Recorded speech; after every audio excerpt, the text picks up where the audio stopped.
నాయకుడు ఆలోచనే వాళ్ళ మైండ్లో ఉన్న బురదంతా తీసుకొచ్చి ప్రభుత్వం మీద జల్లాలనుకుంటే ఎట్లా?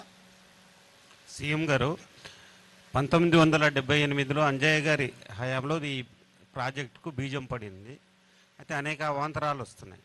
ఈ సంఘటన జరిగిన నేపథ్యంలో తిరిగి ఈ పనులు అంటే టీబీఎం మిషన్ ఆల్రెడీ కటింగ్ అవుతుంది. తిరిగి ఈ పనులను ఎంతలోపు మళ్ళీ పునరుద్ధరించగలుగుతామని మీ ప్రభుత్వ అంచనాలో ఉంది? మీ ప్రభుత్వ అంచనా? అబ్దుల్లా గారు, ఇది 2 సైడ్స్ నుంచి, ఒకటేమో 23 కిలోమీటర్లు ఒక TBM tunnel bore machine drill చేయాలి, ఇంకొక సైడు 19.5 కిలోమీటర్లు. ఇటువైపు నుంచి 19.5 కిలోమీటర్ల దాదాపుగా 14.5 కిలోమీటర్లు ఇప్పుడు టన్నెల్ బోర్ పూర్తి చేసింది. ఒక 5 కిలోమీటర్లు ఇటువైపు నుంచి ఉంది. అటువైపు ఆల్మోస్ట్ 20 కిలోమీటర్ల పైగా అయిపోయింది. ఆ టన్నెల్ బోర్ మిషన్ ఒక 3.5 కిలోమీటర్స్ వేయాలి. ఇప్పుడు ఆ టన్నెల్ బోర్ మిషన్ని యాక్టివేట్ చేసి వీలైనంత వరకు ఇది రిపేర్ చేసుకొని ముందుకు పోయే క్రమంలో అటువైపు నుంచి కూడా తీసుకొస్తాం. ఎందుకంటే ఇది 2 వైపుల నుంచి పని చేసుకుంటూ వచ్చే విధానం. మిగతా ఎక్కడైనా టన్నెల్స్ ఒక సైడ్ నుంచి కొట్టుకుంటూ ఇంకొక సైడ్కి వెళ్ళిపోతారు. కానీ ఇందులో ఆ రోజుల్లోనే 2005-6లోనే ప్రపంచంలో అత్యంత అధునాతనమైన సాంకేతిక నైపుణ్యంతో 2 వైపుల నుంచి టీబీఎంతో పనిచేస్తున్నాము. ఈరోజు ఈ వైపు నుంచి ప్రమాదం వచ్చినా ఆ వైపు నుంచి పనులను వేగవంతం చేస్తాము. ఎందుకు ఇన్ని రోజులు తెలంగాణ వచ్చిన 10 సంవత్సరాలు ఆగిందంటే పనులే ఆపేసిండ్రు. దానికి సంబంధించిన విద్యుత్తునే బంద్ చేసిర్రు. విద్యుత్తు బంద్ చేయడం వల్ల దాంట్లో నుంచి వచ్చే నీళ్లు బురద అన్నీ చిక్కుకుపోయి మిషన్లన్నీ రిపేర్కి పోయినాయి.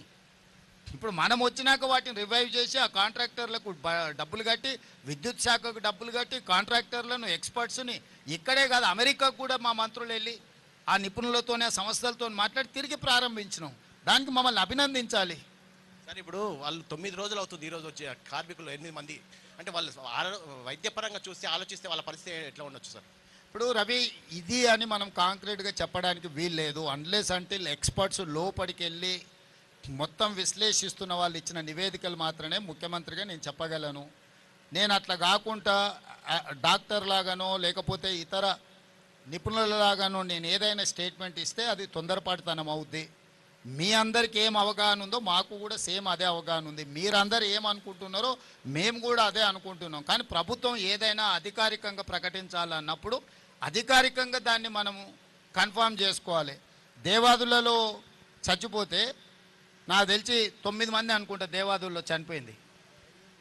5 ఏళ్ల వరకు బాడీలు కూడా దొరకలే. 5 ఇయర్స్ పట్టింది ఆ రోజు. ఈ విషయం అప్పుడే ప్రతిపక్షము మర్చిపోతే ఎట్లా? సో ఈ ప్రమాదం అంతెందుకు, ఇప్పుడు మనం పవర్ జనరేషన్లో జరిగిన ప్రమాదం మీ అందరి కళ్ళ ముందరనే జరిగింది. ఇప్పటివరకు రిపేర్ చేసిరా? ఇప్పటి నుంచి ఎక్కడికే తీసుకెళ్తాను నేను. ఒకసారి చూడండి మీరు.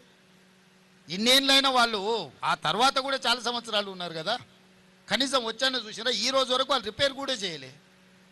సో ఇప్పుడు ఏదైనా ప్రమాదం అనేది దురదృష్టకరం. ఈ ప్రమాదాన్ని పరిష్కరించడానికి, ప్రమాదం మీద పూర్తి వివరాలు అందించడానికి నిపుణులు ఉన్నారు. నిపుణులు ఏ వివరాలు అయితే మాకు చెప్తున్నారో మేము అవి మాత్రమే బయటికి చెప్పగలము. మీరు అనుకుంటున్నట్టు, మేము అనుకుంటున్నట్టు ఏదైతే సమాచారం ఉందో మేము అది అధికారికంగా ప్రకటించడానికి అది సమంజసం కాదనేది నా ఉద్దేశం. ఇక్కడ పనిచేస్తున్నది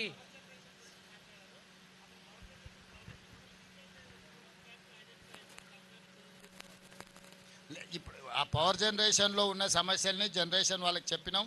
భవిష్యత్తులో అట్లాంటి ఉత్పత్తి కాకుండా ఇమ్మీడియట్గా వాళ్ళకి సూచనలు చేసినాము.